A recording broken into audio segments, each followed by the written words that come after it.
versículo do capítulo 12, que é o nosso capítulo em estudo nesta semana, começa dizendo, aqui de acordo com a versão Almeida atualizada: nesse tempo se levantará Miguel, o grande príncipe, o defensor dos filhos do teu povo, porque conforme já vimos anteriormente em outros capítulos, Miguel, ao que nos parece, é o anjo designado por Deus, ou o arcanjo designado por Deus, para ser o príncipe, o protetor, o anjo da guarda, conforme nós dizemos popularmente, do povo de Israel. E haverá tempo de angústia, qual nunca houve, desde que houve nação até aquele tempo. Mas, naquele tempo, será salvo teu povo, todo aquele que for achado inscrito no livro. Primeira coisa que eu quero pontuar aqui com os irmãos é que essa forma de o ser introduzir, de o ser celestial introduzir ou iniciar o desfecho da história, quando ele diz nesse tempo, então ele está identificando a que tempo ele se refere. É necessário retornarmos ao capítulo anterior de Daniel para entendermos de que tempo é este que esse ser celestial está falando a Daniel, que haverá de levantar-se Miguel para guerrear em favor do povo judeu. Então você vai ler o capítulo 11 outra vez, sobretudo dos versículos 36 até o versículo 45, que é o que vai nos interessar aqui, que nós chamamos de o contexto imediato desse texto, e você vai tomar conhecimento de que o tempo a que está se referindo aqui nesse primeiro versículo do capítulo 12 é o tempo da perseguição implacável do anticristo contra os judeus e contra todos aqueles que professam fé em Cristo pós-arrebatamento da igreja, aqueles que ficarem aqui por ocasião do arrebatamento da igreja, tanto judeus quanto gentios espalhados em todo o mundo. Os versículos 36 a 45 do capítulo 11 vai nos falar justamente sobre este período em que o rei perverso, o homem vil, haverá de governar, muito possivelmente aí a nível mundial, alguém de influência em todo o mundo, e que irá perseguir, e que irá matar, e que irá fazer guerra contra o povo eleito de Deus e contra todos aqueles que guardam a fé no Senhor. É justamente dentro deste tempo que este capítulo 12 aqui então está inserido. Então, quando diz nesse tempo, é o tempo da última semana daquelas 70 semanas que nós estudamos outrora, aquelas 70 semanas popularmente chamadas de as 70 semanas de Daniel. Os irmãos certamente vão se lembrar, Nós estudamos ali nas 70 semanas, ali no capítulo 9 de Daniel, e portanto na lição de número 10, as 70 semanas que diziam respeito a quê? As 69 primeiras semanas, desde o decreto para a reconstrução de Jerusalém em Artaxerxes até a morte de Cristo, se passaram 69 semanas. Nós aprendemos que entre a morte e a ressurreição de Cristo, até o cumprimento da última semana, ou a 70ª semana, há um intervalo de tempo indeterminado, um tempo indefinido, que é justamente este tempo que nós vivemos hoje, reconhecido como o tempo da graça, onde Paulo disse na carta a Tito, capítulo 12, versículo 11, a graça de Deus se há manifestado, trazendo salvação a todos os homens. Nós estamos vivendo o período que Jesus disse, eu ainda tenho outras ovelhas que não são desse rebanho para apacentar. Jesus estava se referindo aos gentios, a quem ele haveria de arrebanhar, a quem ele haveria de salvar e trazer para o Pai. E estamos vivendo o tempo onde Paulo fala na sua carta aos Romanos, em que Israel foi cortado da árvore, que é o plano de Deus de salvação, o projeto de Deus de salvação, o próprio Cristo, para enxertar de forma antinatural nós gentios e, ao final, trazer de volta os judeus e colocá-los de volta nesta árvore. Muito bem, então nós estamos vivendo esse tempo do intervalo entre a 69ª e a 70ª semana, o tempo da graça, o tempo de Cristo arrebanhar ovelhas de todo o mundo, na África, na Ásia, na América, em todos os lugares, em todos os rincões deste mundo, Cristo está atraindo para si ovelhas, Cristo está chamando para si filhos e filhas de Deus, salvando-os, redimindo-os, purificando e trazendo o Espírito Santo para habitar dentro deles, né? Esse é o meu tempo, é o seu tempo. E como diz Paulo, até que se alcance a plenitude dos gentios, então nós estaremos experimentando esse intervalo. Quando se cumprir o tempo dos gentios, quando os gentios alcançarem a sua plenitude, então retornará às semanas de Daniel e terá lugar a última semana, a 70ª semana,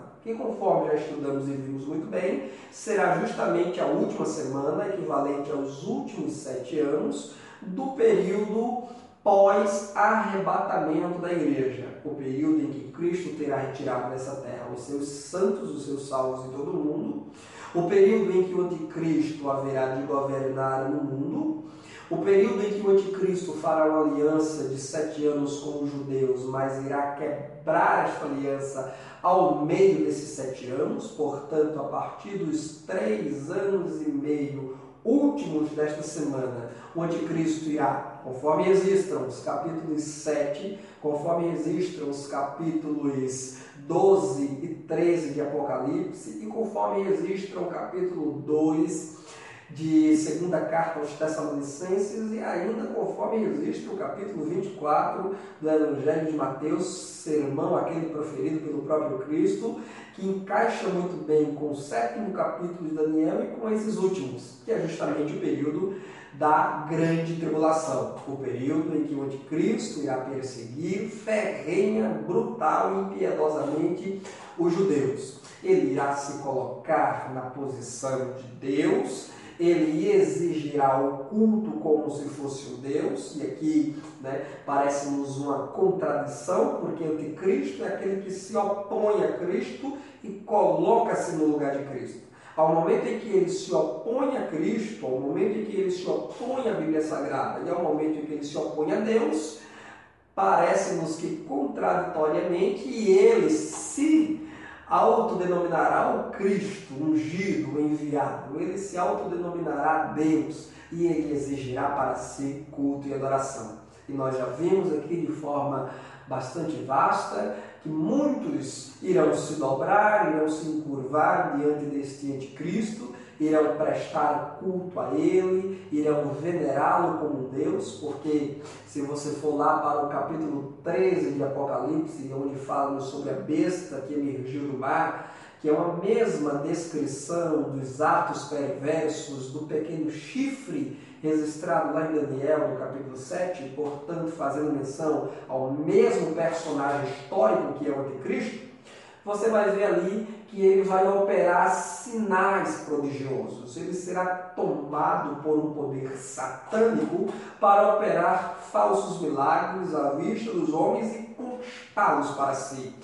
No capítulo 24 de Mateus, Jesus diz que se fora possível, ele enganaria até mesmo os escolhidos. Então muita gente vai se curvar diante do anticristo nos dias finais. Muita gente vai se dobrar, vai exaltá-lo e adorá-lo como se fosse um santo enviado de Deus ou como se fosse o próprio Deus entre os homens. E Jesus já nos alertava quando ele dizia 2000 anos atrás, quando disserem, eis o Cristo aqui, ou eis o Cristo ali, ele está nos montes, ele está dentro de casa, não vão, não sigam, porque são os falsos cristos que se têm levantado no mundo. E assim também será o anticristo. E aqueles que, em contraposição, não se encurvarem, não se dobrarem diante desse anticristo, não o venerarem, não aceitarem a marca da besta em seu corpo, esses serão perseguidos, serão mortos. O livro de Daniel, o livro de Apocalipse deixa muito claro que esse anticristo vai prevalecer contra muitos santos de Deus, ele vai ter êxito em sua obra maquiavélica de matar, de trucidar a muitos, Serão aqueles santos mártires que João viu debaixo do altar de Deus clamando por justiça, que serão mortos ali pela ação do anticristo e dos exércitos que estiverem em seu serviço. Então, esse 12º capítulo de Daniel vai basicamente se basear ou se situar historicamente dentro desse período, que é o período de domínio do anticristo, porque é esse tempo de que fala os versículos anteriores ao versículo 1 do capítulo 12. Conforme disse, se você ler os versículos 36 ao 45 do capítulo 11 de Daniel, você vai ver que ali está se falando justamente da última semana escatológica. Está se falando dos últimos 7 anos de tribulação, conforme Jeremias chamou, do tempo de angústia para Jacó. E diz aqui que neste tempo, quando os exércitos do anticristo se levantarem contra o povo de Israel, e aí você vai precisar ler, e você tem que ler, né, caro professor, caro aluno, pesquisador, você vai ter que ler o 12º capítulo do Apocalipse, né? Olha aí que a coincidência, né? Para entender melhor o capítulo 12 de Daniel, você vai ter que ler o capítulo 12 do Apocalipse, onde fala justamente de uma guerra em que estará envolvido esse mesmo ser celestial, Miguel, quando o diabo, ali na figura do dragão perverso, irá mover os exércitos do mundo para guerrear contra aquela mulher que simbolicamente no capítulo 12 de Apocalipse representa a nação de Israel, o povo de Israel. Né? Então lá em Apocalipse se fala desta guerra travada entre Miguel e os anjos que lhe acompanham e o diabo e os demônios que também lhe acompanham, que vão ali guerrear pelo domínio, pelo controle do povo santo, do povo eleito de Deus, o povo de Israel. E assim como está aqui no livro de Daniel registrado que Miguel vai prevalecer, que Miguel vai vencer a batalha e vai livrar na guerra o povo eleito, também lá no livro de Apocalipse está escrito a mesma coisa, né? Porque Deus ele é um Deus que fala a mesma linguagem. Deus não tem duas palavras, Deus não tem dois ensinos, não há ambiguidade nem dubiedade em Deus. Deus tem uma palavra só ao longo da história. Embora Daniel e João, o apóstolo, estejam separados numa distância de tempo extraordinária um do outro, o fato é que eles estão falando a mesma linguagem. As visões, os símbolos são diferenciados, mas a mensagem que Deus concede a João no capítulo 12 de Apocalipse é a mesma mensagem que Deus concede a Daniel no capítulo 12. É importante notarmos isso, justamente porque tem a ver com a inspiração, a doutrina da inspiração das Escrituras Sagradas. O autor é o mesmo. Não há contradição da palavra de Deus, né? Não há choque de informações, não há conflito entre os autores da palavra santa do Senhor. Todos eles estão falando uma mesma linguagem, todos eles estão descrevendo os mesmos eventos, embora que uma linguagem própria, particular de cada um, porque uma coisa é a cultura de Daniel, outra coisa é a cultura de João, mas ambos receberam a dádiva de Deus, que é o vislumbre de eventos futuros. E eles descrevem esses eventos de forma muito semelhante, muito parecida. A guerra da qual Miguel sai vitorioso em Apocalipse 12 é a mesma guerra da qual Miguel sai vitorioso no capítulo 12 de Daniel. Este tempo, que tempo é este, né? Quando Daniel diz aqui, ou quando o anjo que está falando com Daniel, porque vale salientar aqui, essas palavras elas são redigidas muito possivelmente por Daniel, né? Embora haja uma discussão sobre quem de fato teria escrito, né? O agiógrafo aqui do livro de Daniel, mas de fato quem está falando essas palavras não é Daniel, é o anjo que está conversando com ele. E o anjo diz: neste tempo se levantará Miguel, o grande príncipe, o defensor dos filhos do teu povo, e haverá tempo de angústia. Muito bem. Esse tempo de angústia é o mesmo tempo de que Isaías fala, e eu quero, ou melhor, Jeremias fala, e eu quero convidar você a abrir a sua Bíblia para conferir comigo, no livro de Jeremias, capítulo 30, onde nós vamos aqui ter uma descrição também semelhante sobre esse tempo de angústia para o povo de Deus, da qual o povo de Deus, ou na qual o povo de Deus será livre, será liberto. Abra comigo Jeremias, capítulo 30, nós vamos ler aqui dos versículos 5 a 9. Veja o que está escrito. Assim diz o Senhor: ouvimos uma voz de tremor e de temor, e não de paz. Portanto, aqui se fala de um clima tenso, de um clima de guerra, de um clima de perseguição, de um clima aqui de uma terrível desolação em toda a terra. Que período é esse?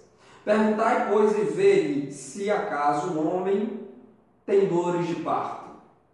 Porque vejo, pois, a cada homem com as mãos à cintura, como a que está dando a luz. Vejo aqui que o tempo que Jeremias está profetizando, que é o mesmo tempo profetizado aqui, ou prenunciado aqui pelo anjo a Daniel, é um tempo de tamanha angústia, onde os homens estarão aqui esboçando reações que parecem, aqui ser dores de parto, a dor que esses homens vão estar demonstrando durante esta última semana escatológica de Daniel, durante o período da tribulação, será um período cruel, de amargura, será um período que, como Jesus disse lá em Mateus 24, se não fosse abreviado, nenhuma carne se salvaria.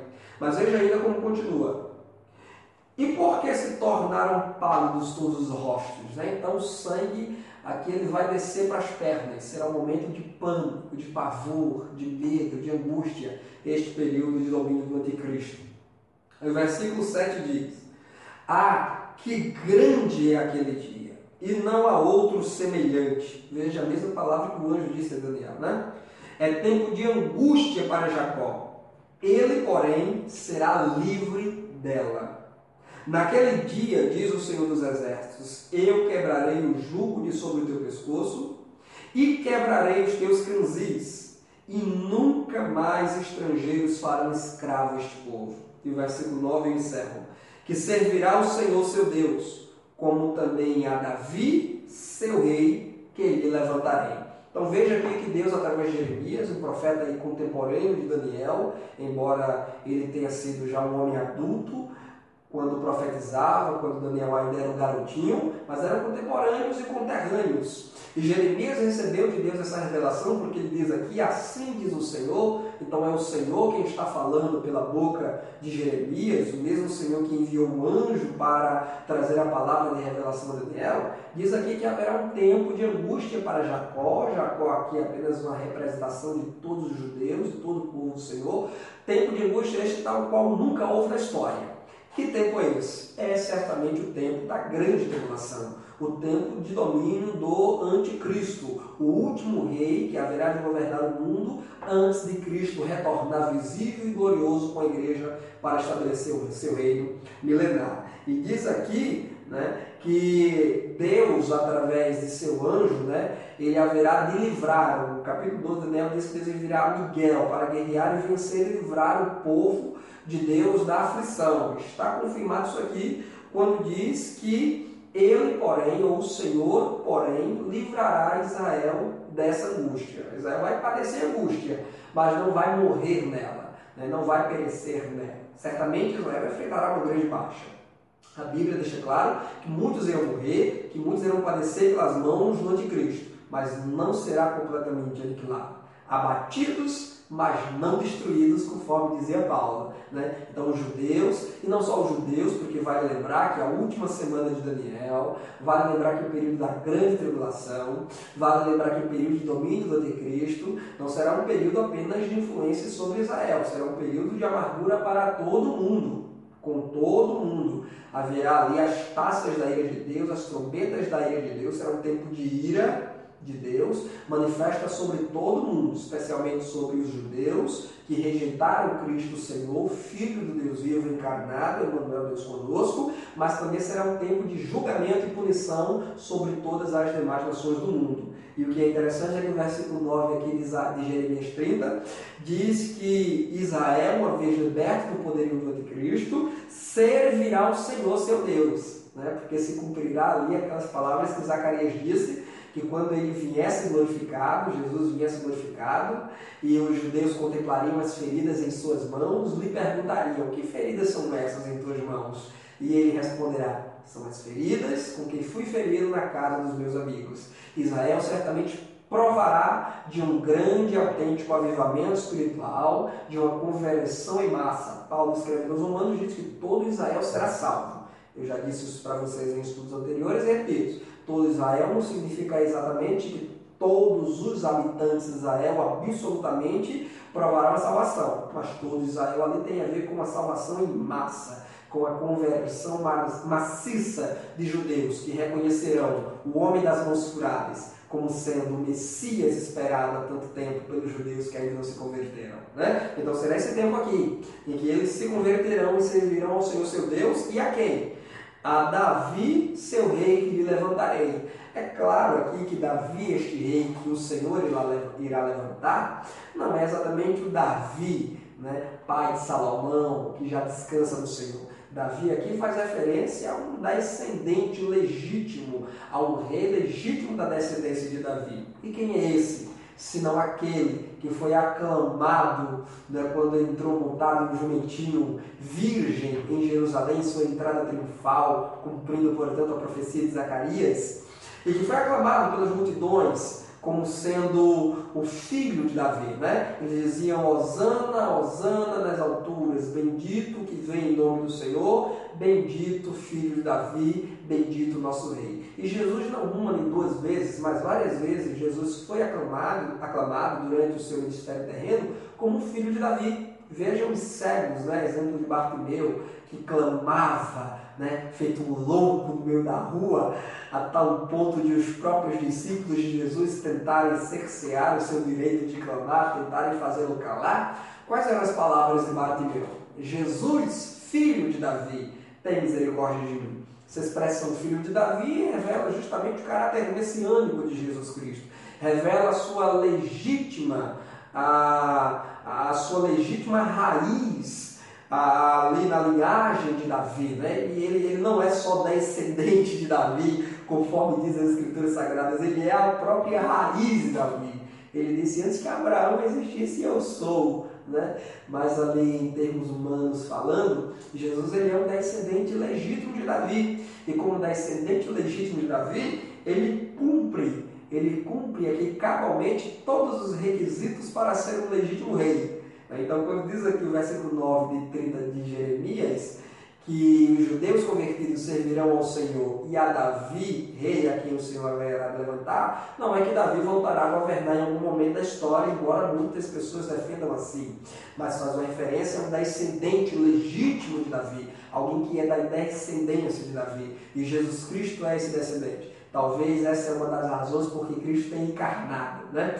Porque Cristo não tenha vindo a essa terra em forma de anjo, ou não tenha aparecido aqui de repente, mesmo como um homem não tenha aqui aparecido de repente, mas porque ele tenha nascido da mulher Maria, para que cumprisse justamente essas profecias que diziam respeito ao legítimo descendente de Davi, porque Deus havia prometido que sempre manteria, a despeito de todos os pecados de Davi e seus descendentes, Deus sempre manteria uma lâmpada acesa da casa de Davi, reinando em Israel. Jesus Cristo é este rei que cumpre cabalmente esses requisitos e que haverá de governar em toda a terra por ocasião do milênio. Muito bem, então esse é o tempo de angústia, né? É esse o tempo em que Miguel, o arcanjo, defensor dos filhos dos judeus, haverá de se levantar para fazer guerra contra Satanás e contra os seus exércitos, tanto as potestades do mal contra as potestades políticas que haverão de se erguer nos tempos finais para guerrear contra o povo de Israel.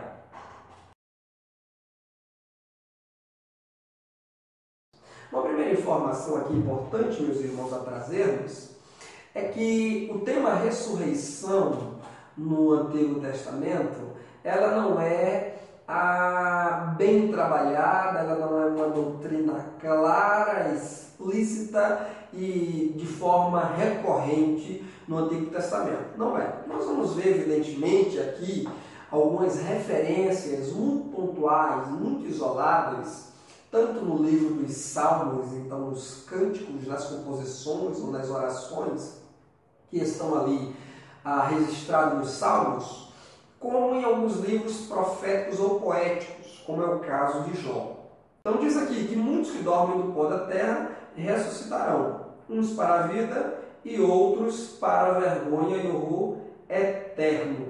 Importante perceber que essa palavra aqui, proferida pelo anjo a Daniel, ela é bastante semelhante, meus irmãos, Há uma palavra proferida pelo próprio Cristo, registrada no Evangelho de João, e eu quero convidar você aí para abrir comigo e conferir.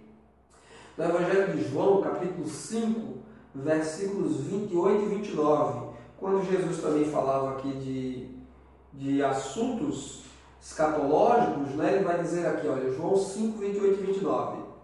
Não vos maravilheis disto, porque vem a hora em que todos os que se acham nos túmulos ouvirão a sua voz e sairão. A sua voz, aqui Jesus está falando de a voz do Filho do Homem, portanto, está falando em terceira pessoa dele mesmo.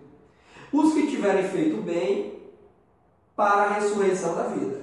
E os que tiverem praticado mal, para a ressurreição do juízo. Então perceba que é idêntica aqui as palavras proferidas pelo anjo, as palavras proferidas por Cristo sobre essa ressurreição final. Só é importante nós percebermos que tanto nas palavras do anjo quanto nas palavras de Cristo, não está aqui de modo explícito e de modo destrinchado as ressurreições finais que haverão de acontecer, né? Não está aqui se falando sobre a ressurreição do arrebatamento, depois uma possível ressurreição ao final da tribulação, depois a ressurreição ao final do milênio. Não se está falando dessas ressurreições, né? A ressurreição dos santos no arrebatamento, a ressurreição dos santos que foram mortos no martírio por ocasião da grande tribulação e da ressurreição dos ímpios ao final do governo milenar de Cristo. Não está se dividindo essas ressurreições, só está se falando de ressurreição de modo geral. Então é importante você perceber isso, que se você, professor, quiser expor para os seus alunos no próximo domingo essa diferença e essa distância temporal, né, essas ocorrências futuras da ressurreição dos santos em Cristo por ocasião do arrebatamento, conforme Paulo fala em suas cartas aos irmãos de Tessalônica, tanto na sua primeira carta, no capítulo 5, quanto na sua segunda carta, no capítulo 2, que trata da ressurreição para o arrebatamento, quando nós subiremos, receberemos um corpo glorificado para encontrar Cristo Jesus nos ares. Paulo diz, os mortos em Cristo ressuscitarão primeiro, e os que ficarmos vivos seremos transformados, também receberemos um corpo glorificado, e junto com os irmãos ressuscitados, subiremos para encontrar Cristo nos ares, e ali iremos para a chamada bodas do Cordeiro. Mas haverá então essa ressurreição, que não é aqui destrinchada, como eu dizia, que não é aqui detalhada, esses aspectos da última ressurreição. Nós entendemos que quando a Bíblia fala sobre a primeira ressurreição, lá no livro de Apocalipse, está se falando da ressurreição por ocasião do arrebatamento e da ressurreição dos santos da tribulação, né? Primeiro aqui não tem a ver necessariamente com uma ordem cronológica, com a sequência de ressurreição, tem a ver com uma categoria, com a qualidade dessa ressurreição. É a ressurreição que eu diria uma ressurreição, talvez aqui uma hermenêutica forçada, mas é uma primeira ressurreição que é uma ressurreição de primeira. Né? Essa primeira ressurreição ela não é exatamente uma ressurreição que vai acontecer uma aqui e depois dela uma segunda e depois dela uma terceira. É uma ressurreição que vai acontecer no arrebatamento e também vai acontecer após a grande tribulação. É a ressurreição de primeira, a ressurreição para a vida eterna. Então, a ressurreição para a vida eterna é a primeira ressurreição. E a ressurreição para a morte eterna e o juízo é a segunda ressurreição que se dará apenas ao final do milênio. Então se fala aqui dessa ressurreição que Cristo confirmou no Evangelho de João e que é importante nós percebermos uma coisa, meus irmãos. A doutrina da ressurreição é um dos pilares, uma das bases fundamentais, inegociáveis da fé cristã. Aliás, a fé cristã, eu diria que ela está respaldada nesse tripé inegociável, indiscutível. De modo que se você tirar qualquer um desses tripés, qualquer um desses pedestais, qualquer uma dessas bases, dessas colunas, o cristianismo desmorona. O cristianismo cai, deixa de existir enquanto um organismo, enquanto de fato a verdadeira religião, enquanto de fato o caminho proposto por Cristo Jesus. E quais são essas três colunas? Quais são esses três pilares da fé cristã? Primeiro, nascimento de Jesus Cristo, a encarnação do próprio Deus, né? João apóstolo dizia que se alguém nega que o Filho de Deus vem em carne, esse tal não é de Deus, mas é do anticristo. Então, negar que Cristo encarnou, negar que Deus se fez carne e habitou entre nós, é negar a fé cristã.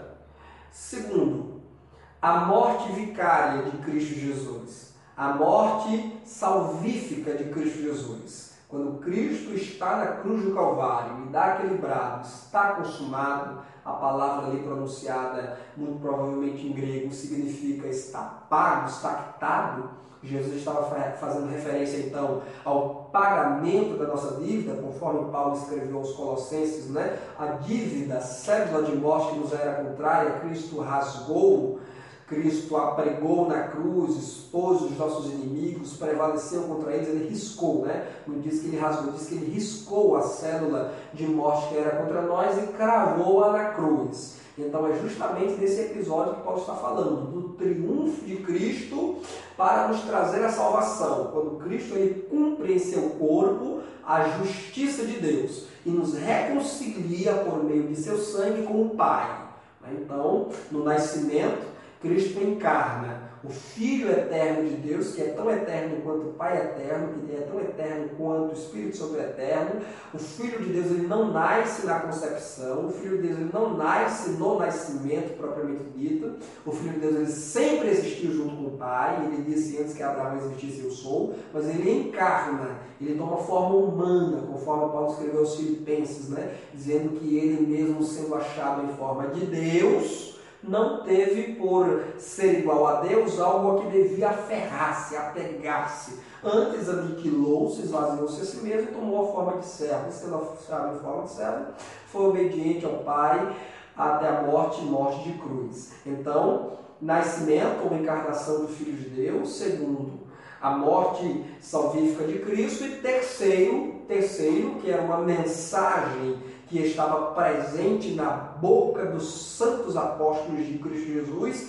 que foi o que deu vida e ânimo aos apóstolos de Cristo, que o viram pregado na cruz, que o viram sendo sepultado no túmulo, seu corpo dilacerado, o seu sangue se esvaindo, né? Aqueles apóstolos que quiseram voltar à sua rotina de vida, quiseram voltar aos seus cuidados materiais após a morte de Cristo, pensando que tudo ali tinha acabado. Quando eles contemplam o rosto ressuscitado de Cristo Jesus, quando Cristo vem e se apresenta diante deles, diante das mulheres, diante dos seus irmãos e diante de aproximadamente 500 pessoas que o viram ser assunto aos céus, então aqueles discípulos desanimados por ocasião da morte de Cristo tomam um ânimo, um ímpeto, né? Eles se sentem de tal modo entusiasmados que eles preferem a ameaça, eles preferem o vitupério, a vergonha e a perseguição do Império de Roma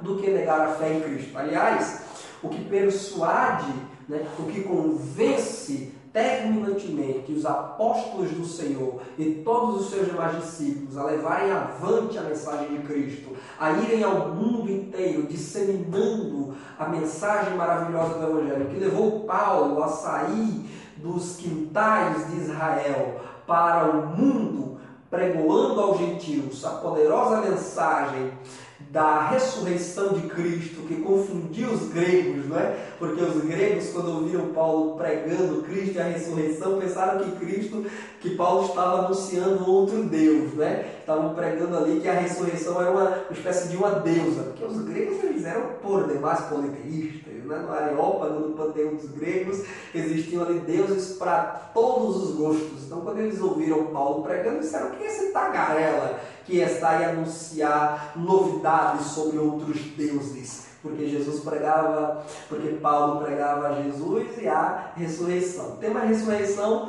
foi um tema profícuo, recorrente, que deu vida, que tirou Paulo do farisaísmo legalista dos judeus para seguir aquela que era considerada a seita do caminho, né? Pedro, mesmo diante da ameaça de morte cruel, conforme a tradição cristã nos apresenta, não negou o nome deste Cristo. Por quê? Porque ele contemplou o Cristo ressurreto.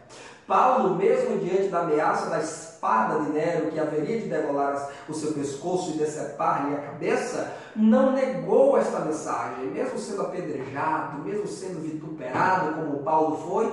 Paulo foi certamente um grande disseminador, o maior dos apóstolos, que pregou para o maior número de gentes e que teve a maior influência dentro dos mais diversos contextos políticos, ou entre os plebeus, entre os pobres, os escravos, os marginalizados, pregando e falando aos homens sobre quem? Sobre Cristo Jesus, morto, não, ressurreto. Então é importante percebermos isso, que os três pilares da fé cristã, encarnação, morte e ressurreição, constituem o fundamento de todas as doutrinas cristãs. Qualquer uma dessas, para você ter uma ideia de quão é vital para um cristão genuíno defender e crer na ressurreição, o apóstolo Paulo, escrevendo aos Romanos, ele disse lá, se você pegar aqui comigo, quer ver? Romanos capítulo 10, olha o que é que Paulo diz, naquele texto clássico, que geralmente nós, principalmente nós, irmãos assembleanos, né, que costumamos fazer cultos ao ar livre, cruzadas maciças,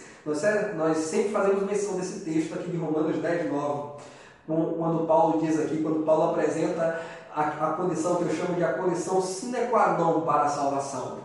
Veja que condição é esta, a condição sem a qual não é possível recebermos, sermos receptores da salvação de Cristo Jesus.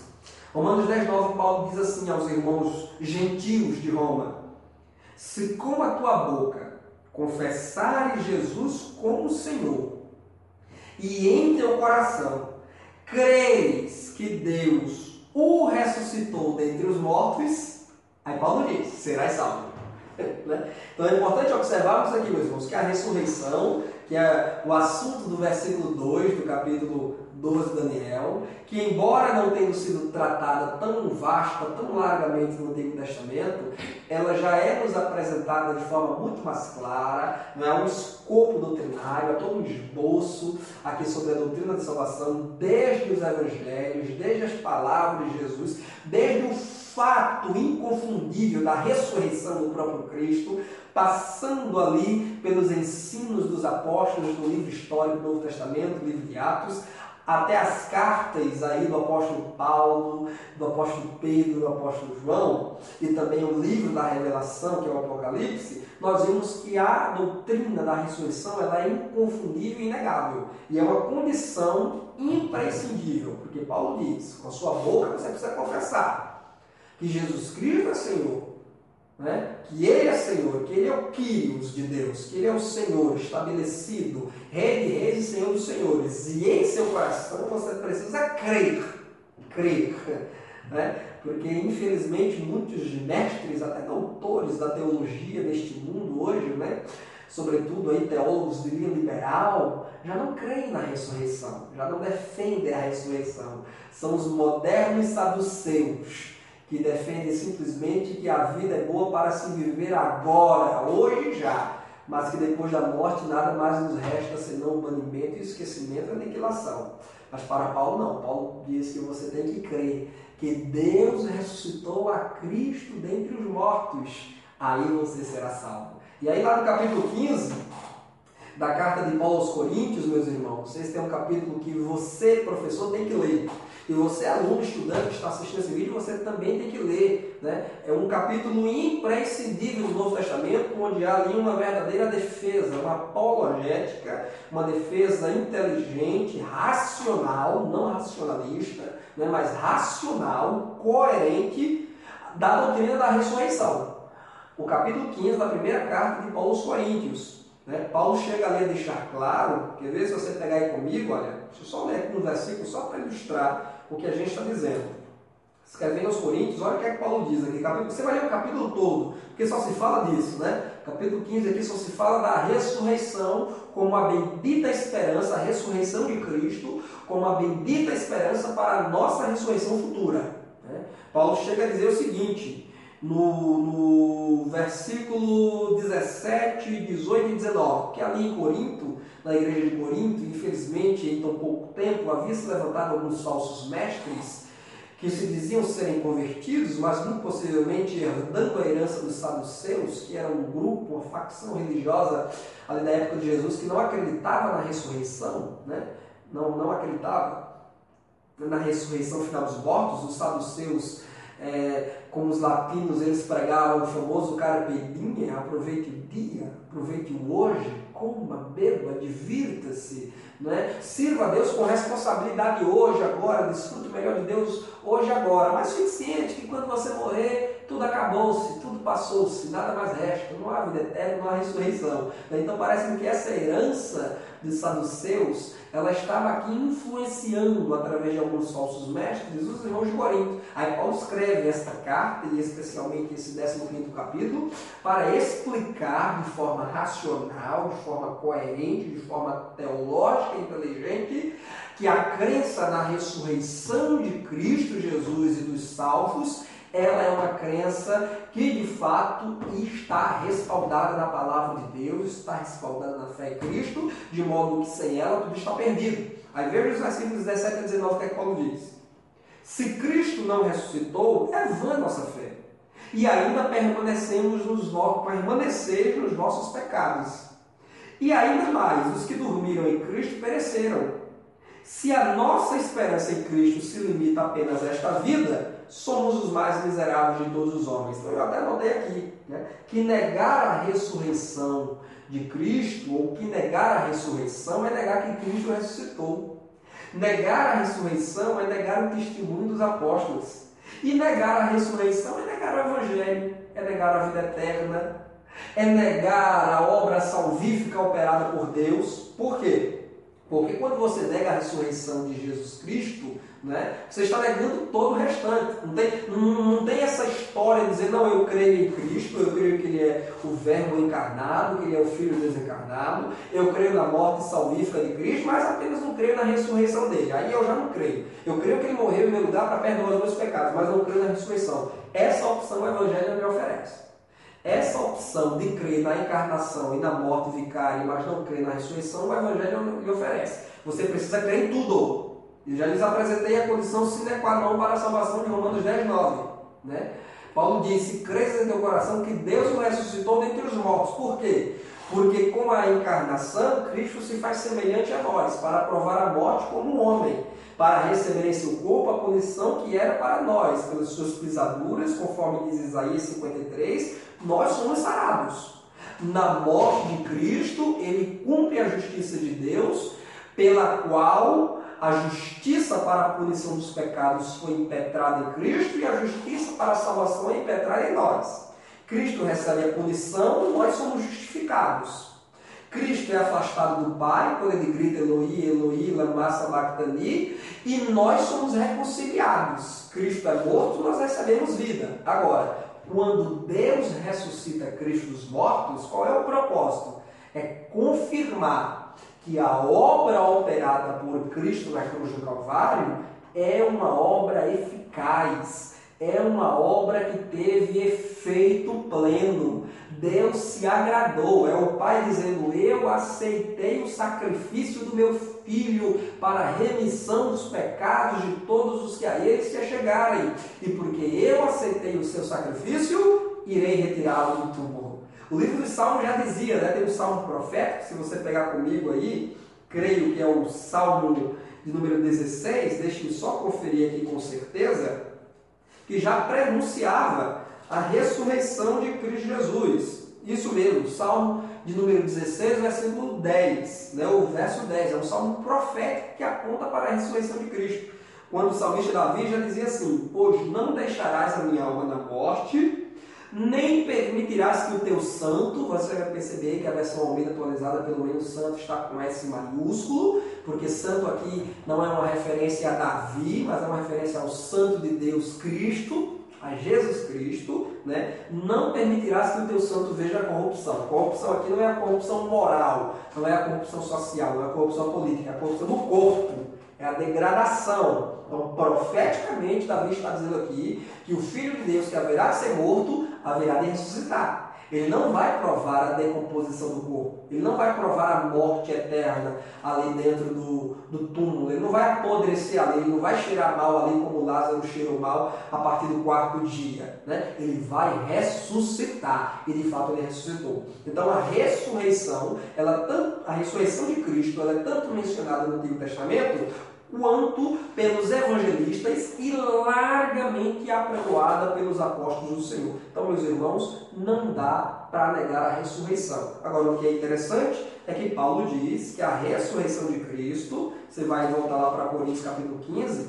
e você vai ver Paulo dizendo que a ressurreição de Cristo, ela é apenas a primícia dos que dormem. Então Cristo ele ressuscitou primeiro para nunca mais morrer, diferente de outros que haviam ressuscitado antes dele, que tornaram a morrer. Lázaro tornou a morrer, o filho da sunamita tornou a morrer, aquele homem que ressuscitou quando foi jogado no túmulo de Eliseu voltou a morrer, mas Cristo ressuscitou para nunca mais morrer. Então ele é o primeiro, e depois dele viremos nós, os que morrermos na fé em Cristo, ressuscitaremos para nunca mais morrer. Então, negar o pilar, negar a base, negar o fundamento, negar a coluna da ressurreição é negar toda a fé cristã.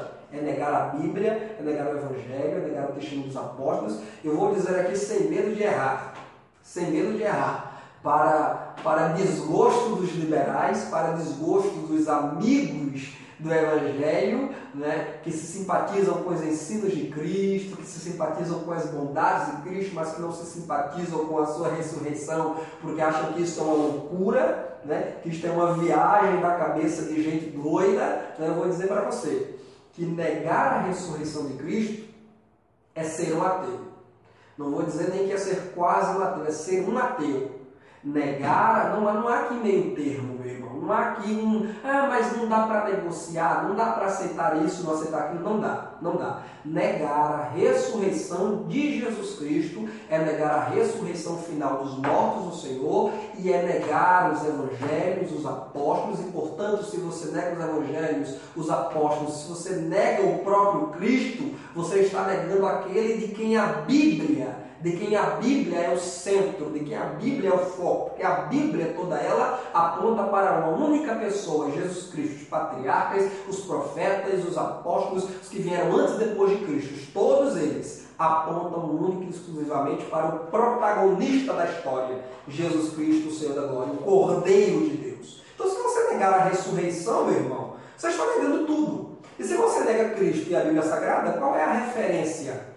A referência racional, crítica, exata, firme e segura para você defender a existência de Deus, né? Porque para defendermos a existência de Deus, nós partimos de Cristo, nós partimos da ressurreição. A tumba vazia é o maior argumento para a existência de Deus, é o maior argumento, né? Muito mais do que a sintonia fina do universo, né? Muito mais do que tantos outros argumentos aí largamente utilizados no campo da filosofia. A tumba vazia é o maior argumento, porque se Cristo não tivesse ressuscitado, então o cristianismo, a fé cristã, os evangelhos e a Bíblia seria mais um livro qualquer, como qualquer outro, apregoado aí pelas muitas religiões, seria como o Alcorão, seria como os manuais e os compêndios do Kardecismo de Allan Kardec, seria como uma religião qualquer. Mas porque Cristo ressuscitou, então o cristianismo é certamente a instituição, o organismo, o corpo de fato do qual Cristo é a cabeça. Então este é basicamente o segundo tópico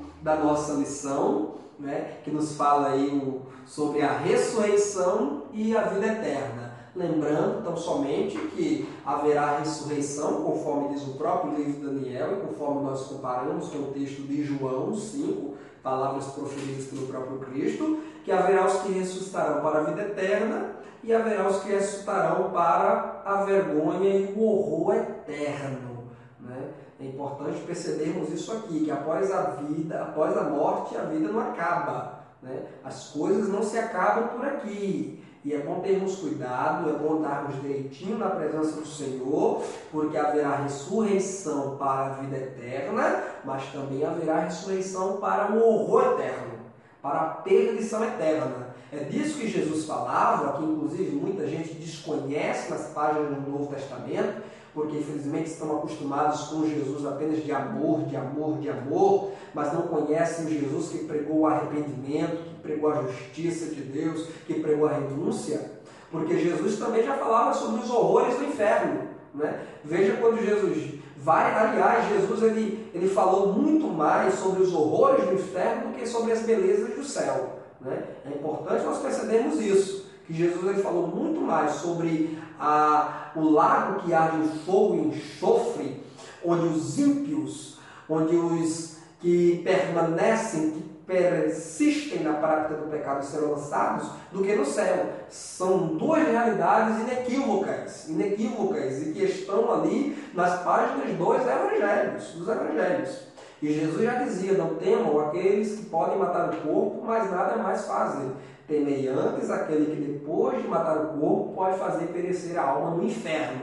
Então o inferno é real, e muitos haverão de ressuscitar para lá serem lançados junto com o diabo, junto com o anticristo, o falso profeta e todos os ímpios de todas as eras. Veja que mesmo no Antigo Testamento, nós já citamos o texto de Salmo, muito possivelmente uma palavra profética sobre a ressurreição de Cristo, mas se você for lá para Apocalipse, ou melhor, perdão, para Eclesiastes, o livro do pregador, no capítulo 12, você vai ter ali uma exortação, uma advertência, uma conclamação para a vida responsável diante de Deus, tendo em vista a ressurreição, tendo em vista o futuro, tendo em vista o juízo a que Deus haverá de trazer todos os homens. Você pegar aí os últimos versículos do livro de Eclesiastes, capítulo 12, versículos 13 e 14, olha aqui o que muito provavelmente o sábio Salomão, ele já dizia, portanto aí, em torno de 1000 anos antes de Cristo vir ao mundo. Olha o que Salomão já dizia sobre o juízo final, sobre esta possibilidade da vida ou da morte eterna. Ele dizia aqui: de tudo que se tem ouvido, a suma, o fim, o resumo, a conclusão, o mais importante é: teme a Deus e guarda os seus mandamentos, porque isto é o dever de todo homem. Porque Deus há de trazer a juízo todas as obras, até as que estão escondidas, quer sejam boas, quer sejam más. Então observe que mesmo Salomão, que alguns aqui vão dizer que ele não acreditava na ressurreição, que ele não acreditava na vida após a morte física, que ele aqui está escrevendo esse livro de Eclesiastes amargurado, decepcionado com a passagem rápida da vida, com seu fim melancólico e com a aniquilação após a morte física. Não, de modo algum.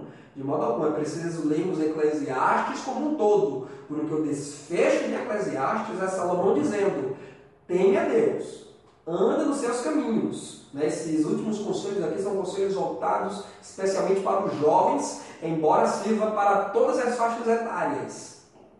Honre ao Senhor, ande de acordo com a palavra de Deus, reverencie, conforme Jesus dizia lá na oração modelo, santifica o teu nome, Pai. Então nós temos que santificar o nome do Senhor, andar reverente, prudentemente, conforme Paulo tanto exortou a Timóteo, o jovem obreiro lá de Éfeso.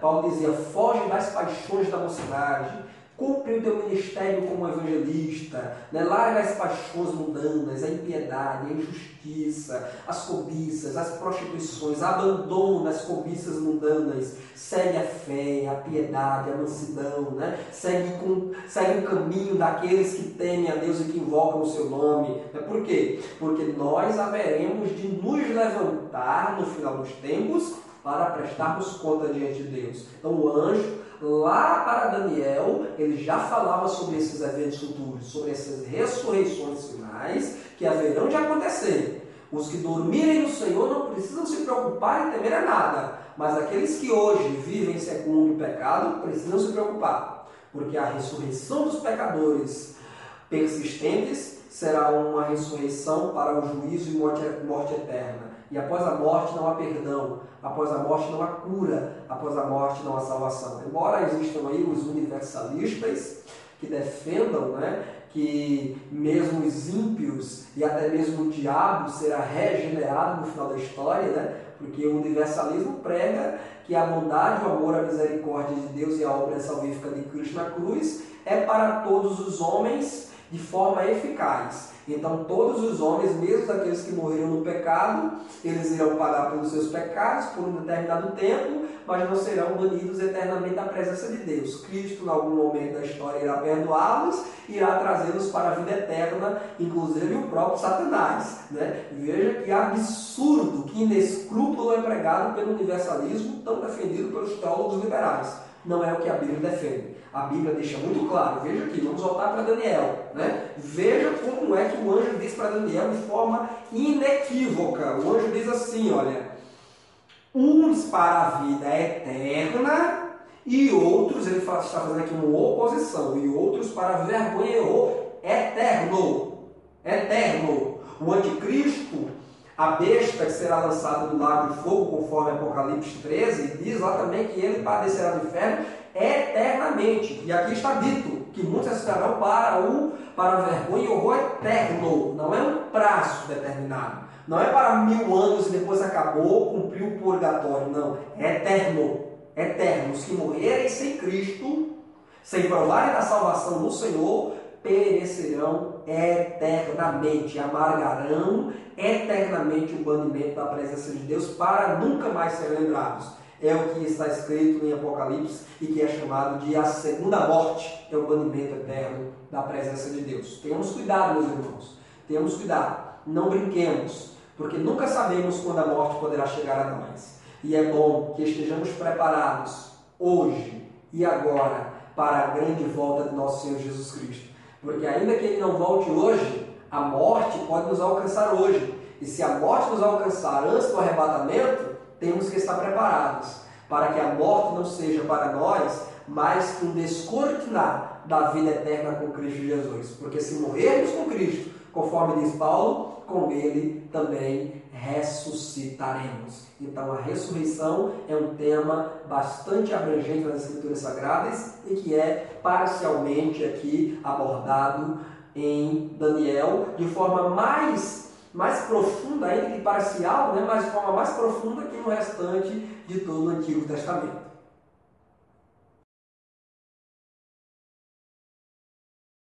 E o versículo 4, aí aqui há uma chamada de atenção a Daniel, né? O anjo ele exorta a Daniel dizendo o seguinte: tu, porém, Daniel, encerra as palavras e sela o livro até o tempo do fim. Muitos o esquadrinharão e o saber se multiplicará. Tempo do fim aqui, que é um assunto abordado pela nossa lição, faz justamente aos tempos finais da história da humanidade aqui na Terra, né? Sobretudo ali a época da grande tribulação que precederá o milênio, quando o próprio Cristo estará aqui na Terra e já não se fará mais necessário que os homens perguntem uns aos outros sobre a Cristo, sobre o Senhor, porque Ele mesmo estará aqui para se revelar, né? Nós iremos até Ele, os homens irão até Ele, o conhecerão pessoalmente. Então esse conhecimento que se multiplicará aqui até o tempo do fim diz respeito justamente ao tempo que nós estamos vivendo até o tempo da grande tribulação. Aliás, muitos teólogos, sobretudo de linha dispensacionalista, identificam os tempos do fim como sendo os tempos que vão desde o Pentecostes até a grande tribulação e mesmo o milênio de Cristo, né? Então o tempo do fim teria se iniciado ali com o ministério da igreja sendo ou recebendo ali o Espírito Santo em Pentecostes, a pregação do Evangelho sendo disseminada em todo o mundo por meio dos santos apóstolos do Senhor, o tempo que nós vemos hoje e o desenrolar da história até o final. Então o tempo do fim teve início lá em Jerusalém, 2000 anos atrás, e terá de fato o seu ponto culminante quando Cristo retornar para reinar glorioso nesta terra. E diz aqui que o anjo diz para Daniel fechar este livro das revelações. Interessante que fechar aqui não tem o sentido necessariamente de manter em segredo, né? É bom nós entendermos isso aqui, que esse selar aqui é muito mais de modo simbólico do que de modo literal. O anjo aqui não está aqui dizendo para Daniel pegar as revelações, colocar no livro, engavetar, esconder para ninguém ir atrás e descobrir como a Bíblia esteve oculta dos homens durante a Idade Medieval, né?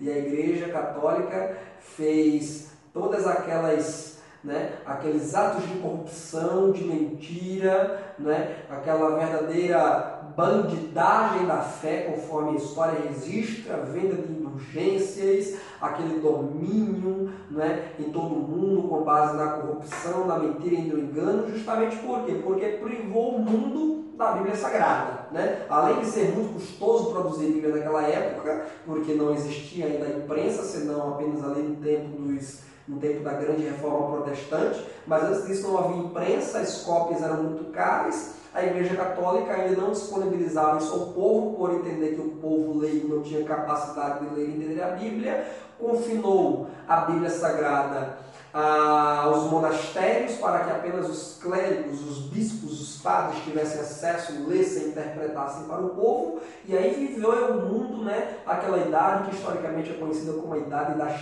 Trevas. Não é isso que o anjo está recomendando a Daniel fazer. Esconder a Bíblia, esconder a palavra, esconder as revelações para que ninguém saiba, para que ninguém descubra, para que em algum momento da história se encontre perdido esse livro. Não. Quando diz sela este livro, é simplesmente no sentido de mantenha-o intacto, preserve-o. Esta palavra talvez seja uma melhor e mais adequada tradução. Preserva-o até o tempo do fim. Mantenha-o intacto, como Paulo, né? E aqui eu vou fazer aqui uma ponte com os textos de Paulo. Quando Paulo falava aqui do depósito que ele havia confiado a Timóteo, né? Guarda o bom depósito, né? É uma espécie de um bastão que Paulo está passando para Timóteo no final de sua vida. E que bastão é esse? De acordo com John Stott, esse bom depósito que Paulo confia a Timóteo para que ele leve adiante, o preserve, o guarde, é o Evangelho de Cristo. Né? E Paulo, de maneira alguma, está exortando Timóteo a esconder o Evangelho, a mantê-lo distante dos homens. Pelo contrário, Paulo deixa muito claro: prega a palavra, prega todo o tempo, lê publicamente as Escrituras, expõe as Escrituras. Quando Paulo diz guarda o depósito, ou guarda, né, conserva o modelo das sãs doutrinas, Paulo está dizendo para manter intacto aquele modelo, para manter intacto o ensino que ele, o apóstolo, está passando para o seu discípulo Timóteo. É simplesmente nesse sentido, né? Não há aqui nenhum convite para esconder, para entesourar, como também não há nenhuma exortação aqui para Daniel manter sigilosa a palavra da revelação conferida a ele, mas manter intacta, preservar na íntegra, nem acrescentar nem diminuir, não cortar nada. Né? Não trazer aqui uma exegese, mas fazer a exegese. Aqueles que forem pegar Daniel, que forem ler Daniel, que forem comentar Daniel, que o respeitem, que privem a integridade desse livro, que expunham-no com sinceridade, com devoção, com honestidade, que não sejam ridículos na exposição de Daniel, que não sejam aqui egoístas, que não sejam aqui que não deturpam, que não venham infringir o livro de Daniel, mas que o exponham com a autenticidade com que ele foi dado a Daniel. E nesse sentido, preserva, conserva, mantém. Né? Então, embora Daniel, ele mesmo, no texto do capítulo 12, deixa claro que ele não entendeu completamente aquelas revelações, ele não entendeu completamente as palavras que o anjo lhe trouxe, o anjo lhe diz: guarda, sela, preserva, conserva e deixa-o disponível. Né? Aliás, o texto já estava disponível, mesmo antes de Cristo. Né? Mesmo antes de Cristo, Daniel já estava disponível. Então, se o anjo tivesse dito para ele manter sigiloso, guardado, trancafiar, nos tempos de Cristo, né, 500 anos ali depois de Daniel, não teria esse conhecimento desse livro. E o próprio Cristo faz menção, o próprio Cristo cita o livro de Daniel.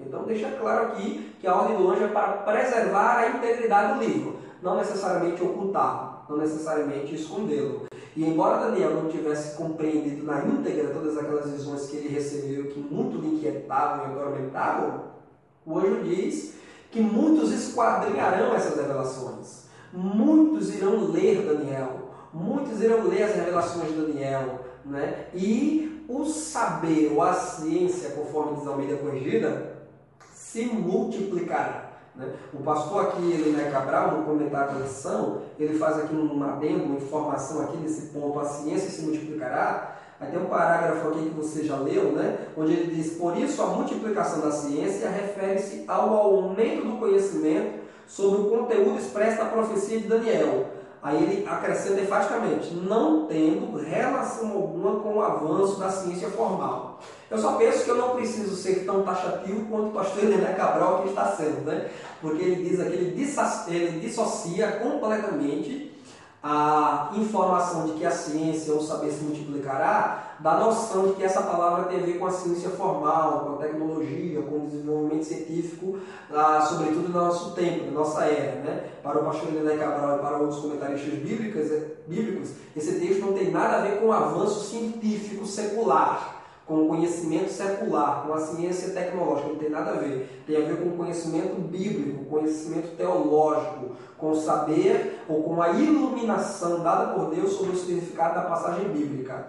Eu penso que há um certo radicalismo aqui, nessas palavras, né, com todo respeito ao nosso comentarista oficial, pastor Helena Cabral, que é certamente um dos pastores mais gabaritados da nossa Igreja Assembleia de Deus no Brasil, mas eu penso que se é um extremo, se é um equívoco de um lado, dizer que essas palavras estão única e exclusivamente fazendo referência ao avanço tecnológico e, portanto, dissociando a expressão aqui do seu contexto imediato, por outro lado, é também, ao meu ver, um equívoco dizer que não tem nenhuma relação, conforme diz aqui, não tem relação alguma com o avanço da ciência formal. Porque sim, porque tem a ver, tem a ver. Aliás, o avanço ou o saber que se multiplica das escrituras sagradas tem inequivocamente a ver com o avanço tecnológico. Aliás, essa Bíblia ter chegado em minhas mãos, ter chegado em suas mãos, essa revista, nosso currículo da Escola Bíblica Dominical ter chegado em nossas mãos também,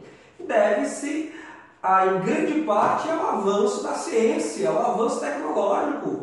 Os bons comentários bíblicos de que nós dispomos hoje, os quais nós podemos ler, comparar, fazer uma análise crítica, entendermos melhor a palavra de Deus, ao lado de grandes homens e mulheres de Deus que conhecem profundamente os textos originais da Bíblia Sagrada e escreveram excelentes comentários exegéticos, expositivos e devocionais para nós, né? Se deve em quê? Se deve ao avanço da ciência formal. O fato de você estar me assistindo aí agora e podendo ter acesso a esse vídeo, ao nosso comentário e emitir até uma opinião divergente, né? Até uma opinião diferente da que nós estamos esboçando aqui, se deve a quê? Ao avanço da tecnologia. Você certamente está me acompanhando aí agora através de um computador, através de um tablet, de um smartphone de última geração, que propicia, que permite que você tenha acesso a esse vídeo, a esse comentário, né? A internet é um veículo poderosíssimo que massificou a informação no mundo inteiro. É impossível falarmos hoje em globalização e não falarmos da internet, porque foi ela que interligou o mundo, né? Através da internet você tem acesso ali a livros digitais, a bíblias digitais e virtuais. Você de repente não tem em sua casa uma versão bíblica NVI, nova tradução linguagem de hoje, a versão King James e outras boas versões bíblicas, mas você vai lá na internet e existem sites online que te permitem ler a Bíblia online, virtualmente, estudos bíblicos, livros que você pode pegar ali, baixar, pagar um valor irrisório e ter acesso a esses livros diretamente no seu computador e ter ali uma multiplicação do conhecimento. Ora, meus irmãos, nada disso seria possível hoje. A proliferação das faculdades de teologia, para não irmos aqui para as faculdades seculares, né? Não estou nem aqui mencionando as faculdades seculares, as faculdades de teologia, os seminários bíblicos. Hoje é possível fazer um curso de teologia através da internet, fazer um curso básico, médio, avançado ou até mesmo superior através da internet, né? Você recebe os livros em casa, faz as provas ali, tudo virtual, recebe o seu diploma, tudo certinho, tudo direitinho, né? Isso tudo se deve a quê? Ao avanço da tecnologia, a ideia da globalização, da massificação da informação. Porque se nós dissermos que a multiplicação do conhecimento e do saber não tem nada a ver com o avanço tecnológico, então nós vamos voltar para a Idade das Trevas, a Idade Média, quando a Bíblia Sagrada não existia.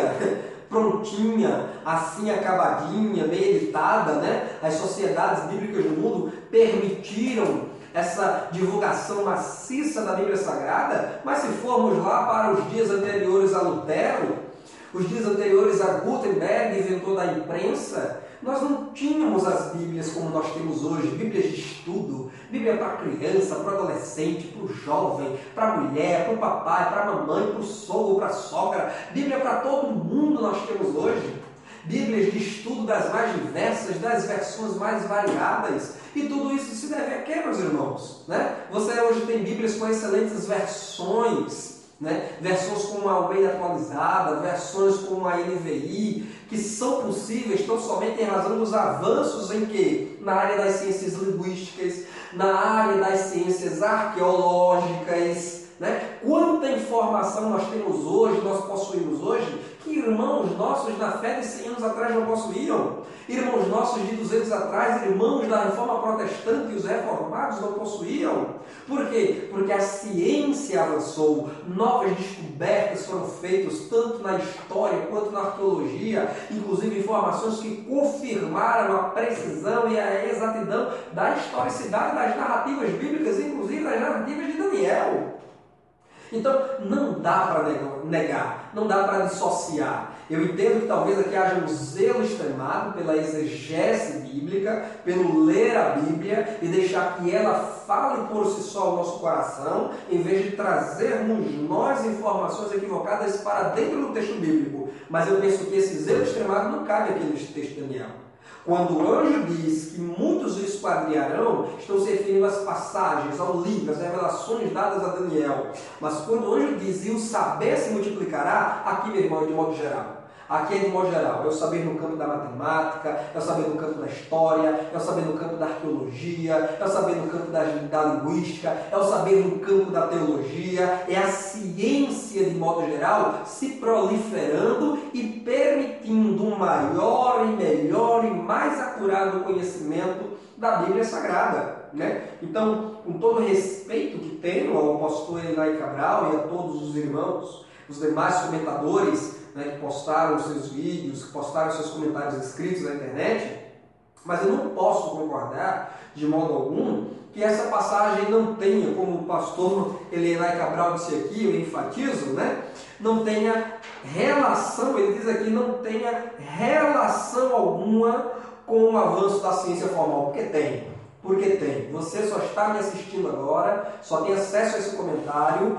porque a ciência secular e formal se multiplicou. Você só tem excelentes comentários bíblicos em sua casa, dicionários, enciclopédias, como essas aqui que estão atrás de mim, né? Que são apenas algumas aqui de minha biblioteca, e você certamente tem outras em sua casa, talvez até melhor, né? Livros melhores que os meus, comentários melhores que o meu. Por quê? Porque editoras evangélicas trouxeram esses comentários até você. E essas editoras, para trazer esses comentários até você, precisou de gente que domine grego, que domine hebraico, que domine latim, gente que domine a linguística, a gramática, gente que entenda de história, gente que entenda de geografia bíblica, entendeu? Gente que entenda de impressão, de artes gráficas, de marketing, de divulgação. Então, meu irmão, não dá, né? Com todo respeito, mas eu acho que é uma leitura que tem a pretensão de ser uma leitura fiel e exegética, mas é uma leitura rasa, é uma leitura reducionista do significado da palavra de Deus. A ciência se multiplicará e a ciência de modo geral. O conhecimento teológico, a proliferação, o conhecimento maciço das Escrituras, de que o mundo dispõe hoje, através da internet,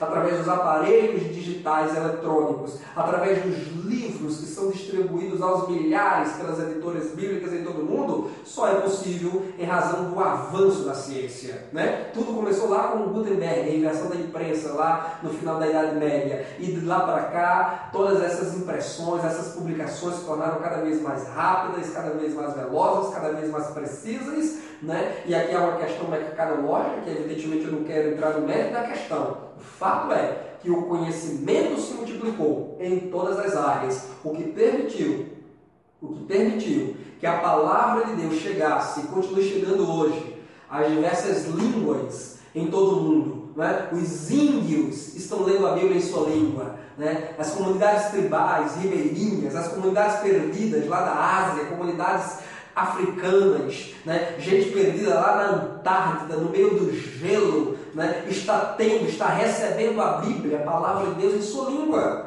Né? E quem é que está fazendo isso? Quem é que está promovendo, né, este conhecimento maciço da palavra de Deus? São anjos que Deus está enviando à terra com traduções já prontinhas nas mãos deles? Não.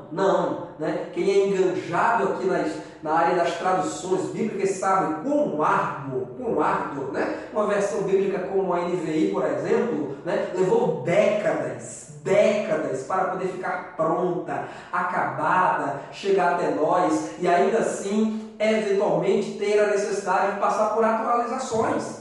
Atualizações essas que só são possíveis através de quê? De um profundo conhecimento gramatical, linguístico, filosófico, sociológico, geográfico, histórico. Veja, a ciência toda, a ciência como um todo, multiplicando-se, coopera para o melhor entendimento da palavra de Deus. Se nós negarmos isso, é voltarmos para a Idade Média, é voltarmos para a Idade das Trevas, quando a Bíblia estava trancafiada dentro dos monastérios e apenas os eruditos, os sábios, os sapientíssimos mestres, bispos, clérigos da Igreja Católica é que tinham acesso para dar as suas devidas interpretações. Então, você, como professor, pode afirmar que sim, a ciência multiplicando-se tem a ver com a ciência de modo geral, que propicia a leitura de Daniel, o conhecimento e o entendimento das profecias, a iluminação da bendita palavra de Deus.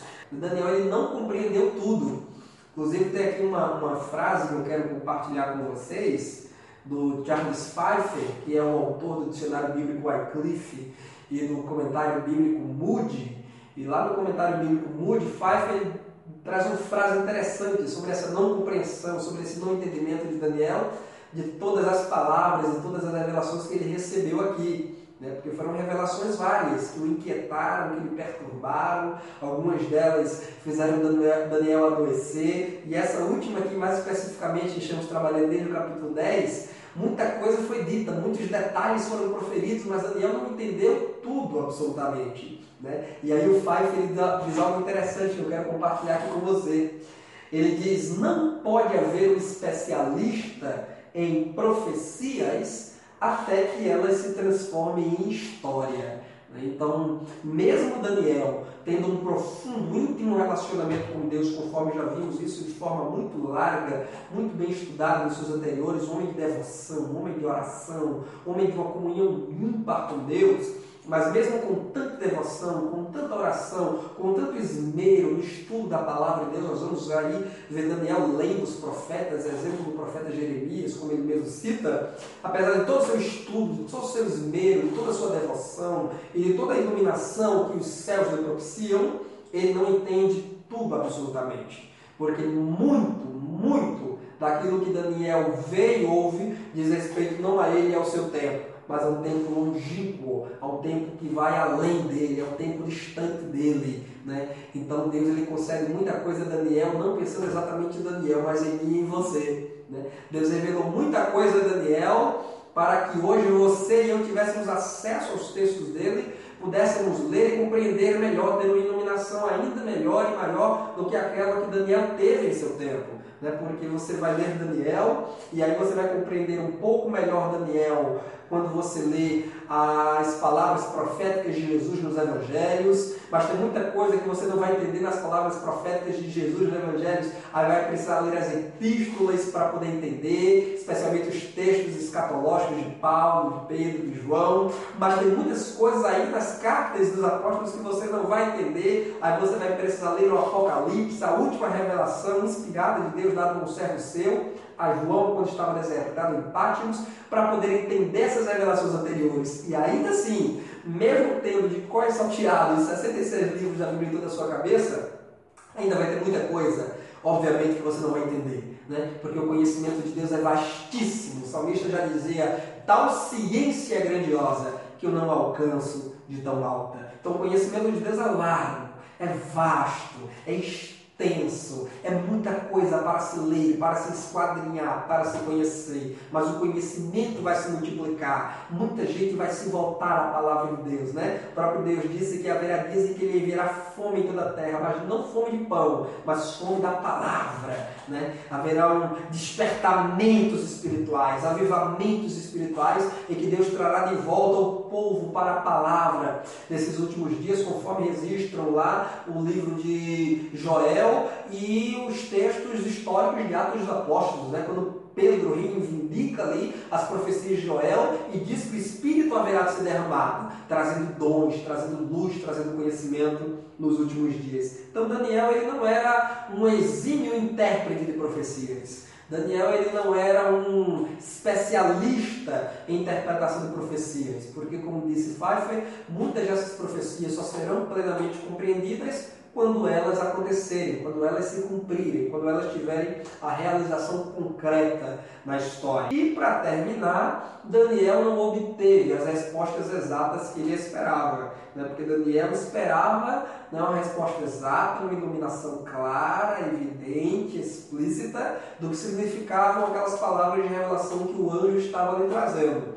Mas a resposta do anjo, né, vou aqui terminar com o versículo 13, o anjo se despede, finaliza o diálogo com Daniel, e o livro de Daniel se encerra dizendo: tu, porém, né, Daniel, segue teu caminho até o fim, pois descansarás, e ao fim dos dias te levantarás para receber a tua herança. Então o anjo aqui está dizendo para Daniel, conforme disse no versículo 9, Daniel, vai, segue adiante, né? Segue o teu caminho, Daniel, né? Conforme a gente costuma dizer hoje, Daniel, vai pela sombra, né? Se fosse nos dias de hoje, eu diria, Daniel, vai pela sombra, né? Não deixa que essas coisas te perturbem, não deixa que essas coisas te inquietem.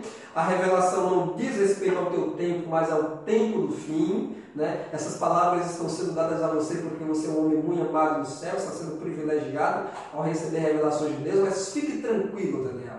Muitas águas ainda irão correr até o cumprimento exato destas palavras, destes prenúncios. Siga o seu caminho, com esse espírito humilde, nobre, quebrantado, submisso a Deus, porque você descansará. Né? Descansará, que é um eufemismo para morrer em paz. Né? Você vai morrer, você vai descansar, mas no fim dos dias, olha qual é a promessa aqui, no fim dos dias te levantarás, novamente sendo aqui reafirmada a doutrina da ressurreição, né? A doutrina da ressurreição normalmente sendo pregada. Daniel não ia morrer e cair no esquecimento.